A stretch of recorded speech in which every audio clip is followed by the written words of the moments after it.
இன்றைக்கி நான் super market போனேங்க. ஒரு அம்மா பார்த்தீங்கன்னா நிறைய பொருள்லாம் வாங்குறாங்க. வாங்கிட்டு பில்லை போடுறாங்க. பில்லை வந்து கொடுத்த உடனே என்ன விலை இருக்கோ அதை வாங்கிட்டு மீதி டிப்ஸ் கூட 2 ரூபா நீயே வச்சுக்கோமான்னு சொல்லிட்டு வெளியே வராங்க. வெளியே வந்து ஒரு ஆயா பார்த்தீங்கன்னா வெண்டைக்காய் விற்றுட்ருக்காங்க. அந்த ஆயா கிட்ட வெண்டைக்காய் எவ்வளோன்னு கேட்ட உடனே 20 ரூபான்னு சொல்கிறாங்க. என்ன வாடி போயிருக்கு, இதை போய் 20 ரூபான்னு சொல்கிறேன்னு ரொம்ப நேரம் பஞ்சாயத்து பேசி சண்டை போட்டு 10 ரூபாய்க்கு குறைச்சி வாங்கின்னு போகிறாங்க. ஃப்ரெண்ட்ஸ், நான் கேட்குறேன், விவசாயத்தை இந்த அம்மா மதிச்சிருந்தா இந்த மாதிரி குறைச்சி கேட்பாங்களா? சூப்பர் மார்க்கெட்டில் மட்டும் கொடுக்குற பில்லை வந்து கட்டிட்டு டிப்ஸ் வேறு கொடுத்துட்டு வராங்க.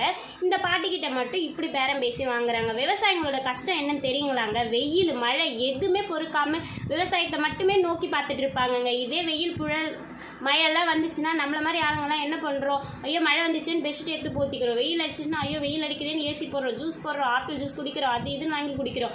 ஆனால் விவசாயிங்க கூழும் கஞ்சும் குடிச்சிட்டு வெயிலில் வந்து வேலை செய்வாங்கங்க. மழை வந்தால் ஒரு கோணி பையை மட்டுமே எடுத்து போத்திக்கிட்டு வேலை செய்கிறாங்கங்க. அப்படியாப்பட்ட விவசாயிங்க விற்கிற காய்கறிகளை வந்து தயவு செஞ்சு பேரம் பேசி வாங்காதீங்க.